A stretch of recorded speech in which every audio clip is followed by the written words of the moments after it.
Everyone, good morning. কেমন আছো তোমরা সবাই? আশা করি তোমরা সবাই খুব ভালো আছো, আর আমিও কিন্তু বেশ ভালো আছি। পিএসটি ব্লগে তোমাদেরকে সবাইকে আবার অনেক স্বাগত জানিয়ে ব্লগটা শুরু করছি। আশা রাখছি আজকের ব্লগটাও তোমাদের খুব ভালো লাগবে। আর এখন বাজে জানো তো সকাল 8টা মতো। তো স্নানটা করে চলে এসেছি একেবারে। আর জানো তো এই গরম পড়ার পরের থেকে না আমি একটু সকাল সকাল স্নানটা করে নিচ্ছি, তাহলে অন্তত একটু সারাদিনের কাজটা কমে থাকছে। আর সকালবেলা স্নান করলে না তো খুব ভালোও লাগে। সকালের কাজটা মনে হয় ফুল এনার্জি নিয়ে করতে পারি। তাই এই গরম পড়ার পরের থেকে আমি প্রতিদিন কিন্তু সকালবেলাতেই স্নান করে নিই। ভেবেছিলাম স্নানের আগেই ঘর বাড়িগুলো পরিষ্কার করে নেব, মানে মোছামুছিগুলো করে নেব, কিন্তু আজকে করতে পারিনি যেহেতু মাম্মাম ঘুম থেকে উঠে গেছিল। আর ওর পাপা কোথায় একটা যাবে বলছিল, তো ওকে তো ধরতে হবে।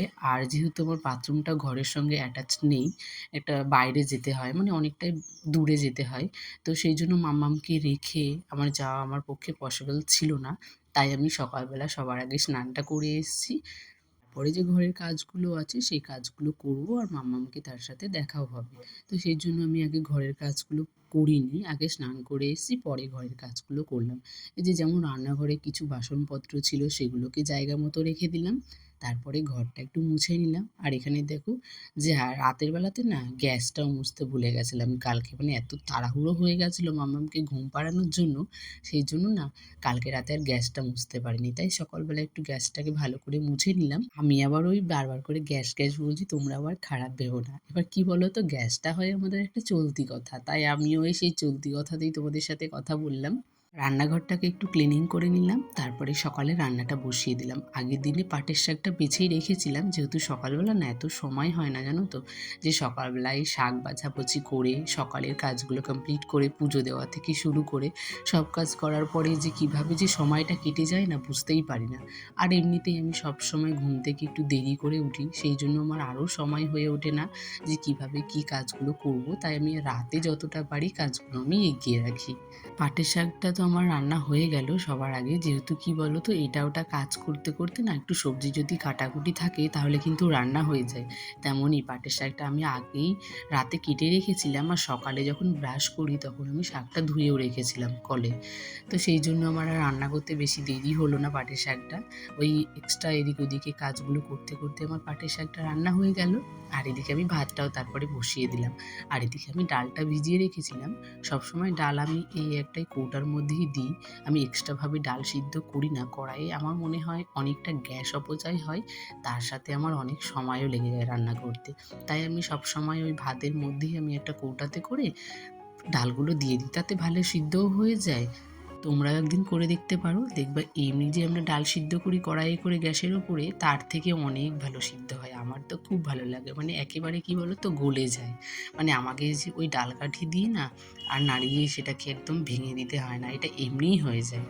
তোমাদের সাথে গল্প করতে করতে দেখো এখানে আমার অনেক কাজ হয়ে গেল, ভাতটা হয়ে গেল, ভাতের এখানে ফ্যানটা ঝরিয়ে ঝরাতে বসিয়ে দিয়েছি। আর এখানে যে একটু আলু পেঁয়াজ দিয়ে আজকে ওই ছোট্ট ছোট্ট কি মাছ এগুলোকে বলে, আমি নামটা ভুলে গেছি।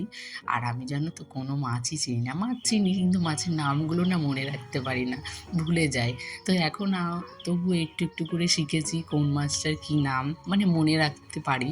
তো বিশেষ করে এই মাছের নামগুলো না আমার একটুও মনে থাকে না, এই যে এই ছোটো ছোটো মাছগুলো না সত্যি আমি নামটা ভুলেই গেছি, যেন তোমাকে বলেছে তবুও আমার মনে নেই। তো এখানে মাছের ঝালটা করে নিলাম, তার সাথে মামামের জন্য একটু ডাল করে নিলাম। আর আগের দিনে রাতে জানো তো ও একটু চানা মশলা নিয়ে এসেছিলো, তো সেটা আর রাতে খেয়ে শেষ করতে পারিনি, সেটা রেখে দিয়েছিলাম।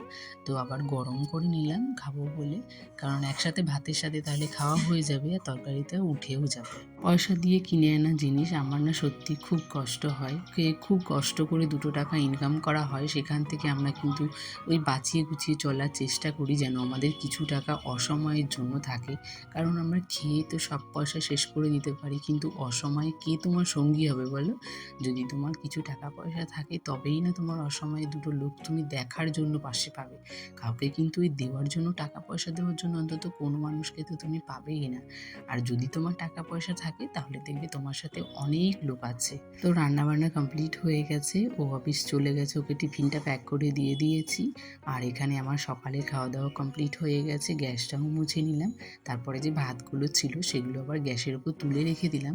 আর এভাবে চাপা দিয়ে রাখলে আমি দেখেছি ভাতগুলো নষ্ট হয়ে যায়, তাই কটা ঝুড়ি নিতে হবে, সেই ঝুড়িগুলো দিয়ে এখন ভালো করে একটা একটা করে ঢাকা দিয়ে রাখতে হবে, নাহলে সেই আর দুপুরের দিকে ভাতগুলো না খাওয়া যায় না। আর প্রচুর পিঁপড়ে জানো তো, এভাবে রাখলে না প্রচুর পিঁপড়ে লেগে যায়, ভাতের মধ্যে তো পিঁপড়েতে এত গাদা লেগে যায় যে খাওয়াই যায় না। তাই সবসময় একটু জলের উপর দিয়ে ভাতের হাঁড়িটা রাখি, তাহলে কি বলো তো, জল দিয়ে না পিঁপড়েগুলো উঠতে পারে না। আর আমার যে ওই বলে চক, আমার চকটা না একটু ভালো লাগে না, একটা বাজে স্মেল ছাড়ে।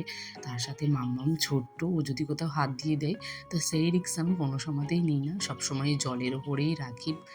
রান্নাঘরের কাজ তো কমপ্লিট হয়ে গেছে, এবার ঘরের কাজগুলো করে নেব। বেড কাভারটা আগের দিনে চেঞ্জ করেছিলাম, সেটা আর পাতা হয়নি, যেহেতু কি বলো তো, রাতের বেলা যখন ঘুমায় না তখন একটা বিছিয়ে ঘুমিয়েছিলাম, তো এখন আমার ফাইনালি সব কাজ কমপ্লিট হয়ে গেছে। এখন ওই 1:30 মতো বাজে, তো স্নানটা করে আসবো, তারপর মাম্মামের খাবারটা রেডি করবো।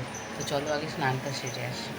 তোমাদের সাথে আমার অনেকক্ষণ আগে দেখা হয়েছে, মাঝখানে কোনো আর দেখা হয়নি, কেন বলো তো, কারণ মামাকে নিয়ে খুব ব্যস্ত হয়ে গেছিলাম, খাইয়ে ঘুম পাড়ানো থেকে সব কাজ তো আমাকেই করতে হয়, তারপরে তো আমার নিজের জন্য কিছুটা সময় রাখতে হয়, এটা হচ্ছে আমাদের কাছে সব থেকে বেশি ইম্পর্টেন্ট। যদি তুমি ভালো থাকো তাহলে কিন্তু সবাইকে ভালো রাখতে পারবে। আমাকে যদি জিজ্ঞেস করো আমি কাকে ভালোবাসি, তাহলে আমি কিন্তু বলবো আমি সবার আগে কিন্তু আমি নিজেকেই ভালোবাসি, তারপরে আমি সবাইকে ভালোবাসি, কারণ নিজেকে যদি না ভালোবাসি তাহলে আমি কাউকে ভালোবাসতে পারবো না। আর আমি যদি নিজে ভালো না থাকি তাহলে কিন্তু আমি কাউকে ভালোও রাখতে পারবো না। এই যে আমার এত হাসি খুশি একটা সুখের একটা সংসার, আমি ভালো আছি, আমি ভালো থাকি বলেই না আমি সবাইকে ভালো রাখতে পারি। তো এখানে সন্ধেবেলায় আমরা একটু বাড়ি থেকে বেরিয়েছি, মামা, মামি, ওর বাবা 3জন মিলে। তো একটু বজরংবলীর মন্দিরে এসেছিলাম পুজো দিতে। তো ফুল নিয়ে যাব বলেই ফুলের বেলার এখানে দাঁড়িয়েছিলাম। নবদ্বীপে কী বলতো, প্রচুর সাইকেল নিয়ে সবাই ফুল বিক্রি করে। আর আমরা নেব না জবা ফুলের মালা নেব। এবার আমাদেরকে জিজ্ঞেস করছিল আমরা কটা নেব, এবার সেভাবে জানি না যে কটা নিতে হয়, তবুও আমরা বললাম যে ওই 51টা ফুলের মালা নেব। আর এখানে যে ওই নবদ্বীপে যে ওই গোসাইগুলো আছে সবাই কিন্তু ওই ফুলের মালাই নিয়ে যাচ্ছিলো, আর প্রচুর মালা বিক্রি হচ্ছিল, আর এই মালাগুলো ভীষণ ভালো লাগছিল। কিন্তু আমার মাথায় ঢুকছিল না সবাই এত মালা প্রত্যেক দিন কী করতে নিয়ে যায়, মানে প্রতিদিন কি সাজায় ভগবানকে? আমার এটা একবার মনে হচ্ছিল, কারণ প্রতিদিন প্রচুর প্রচুর প্রচুর ফুল নিয়ে যায়। ওই দাদাটাই বলছিল যে এখান থেকে আমরা মালা নিলাম। তো দাদা বলছিল যে প্রতিদিনই এত এত মালা নিয়ে যায়। তো আমার মনে একবার প্রশ্ন জাগছিল যে করতে এত, মানে প্রত্যেকটা দিন যে এত এত মালা নিয়ে যায়। তো যাই হোক, সবাই তো নিজের নিজের কাজকর্ম করে, তো আমরা এখানে দেখো চলে এসেছি বজরংবলীর সঙ্গে দেখা করতে। অনেক দিন হয়েছে আসি না, তো আজকে এসে ভীষণ ভালো লাগলো। সামনে একটা অনুষ্ঠান আছে, আর যদিও আমি এই ভয়েসটা যেদিন দিচ্ছি অনুষ্ঠানটা পার হয়ে গেছে, তো খুব ভালো লাগছিল। আর এখানে দেখো আমরা প্রদীপ ধরিয়ে দিলাম, মানে যেটা আমরা কাজ করতে আসি, যেটা আমাদের প্রতিদিনের রুটিন, তো সেটা এসে করলাম। আর আজকে প্রচুর লোক এসেছে, এটা দেখে খুব ভালো লাগলো যে বজরংবলীকে এত সবাই ভালোবাসে, ভগবানকে সবাই ভালোবাসে, তবুও কোথাও মন্দিরে গেলেন আমি এত কাউকে দেখি না, যেখানে আমি আমার কাছে সুপার ডুপার হিরো বলতেই বলো এই বজরংবলী, আমি ওকে ভীষণ ভালোবাসি। তো যাই হোক, নবদ্বীপ মানে হচ্ছে প্রচুর প্রচুর সেল, পুরো একটা মাস যে এত সেল, তুমি এই সেলের জন্য নবদ্বীপে ঢোকা যায় না, এত ভিড় হয়। তো মামামের জন্য একটা সেলের থেকে একটা জামা নিলাম, কিন্তু জামাটা সেলের হলেও কিন্তু জামাটা খুব ভালো, কোয়ালিটিও ভালো, কাপড়টাও ভীষণ ভালো, তেমন দামটাও ভালো নিয়েছে, ও সেলের মতো দাম নেয়নি। আর জানো তো, মাম্মাম না অনেকটা বড় হয়ে গেছে, মাম্মাম নিজের ড্রেস নিজেই পছন্দ করেছে, এটা মাম্মামের পছন্দেই। তো একদিক এভাবে হাত ফুল, আর একদিকটা হচ্ছে দুটো ফিতে দিয়ে, তো জামার কোয়ালিটিটা আমার খুব ভালো লাগছিল, ডিজাইনটাও। আর এটা নিয়ে আসা হয়েছিল ওর বার্থডের দিন, তো তোমাদের সঙ্গে শেয়ার করা হয়নি। রেড কালারেরটা পরানো হয়েছিল, আর এই যে এটা ইয়েলো কালারেরটা রেখে দেওয়া হয়েছে। তো আমি ভেবেছি এই বোতামটা হয়তো লাগানো যায়, কিন্তু না, এটা ডিজাইন।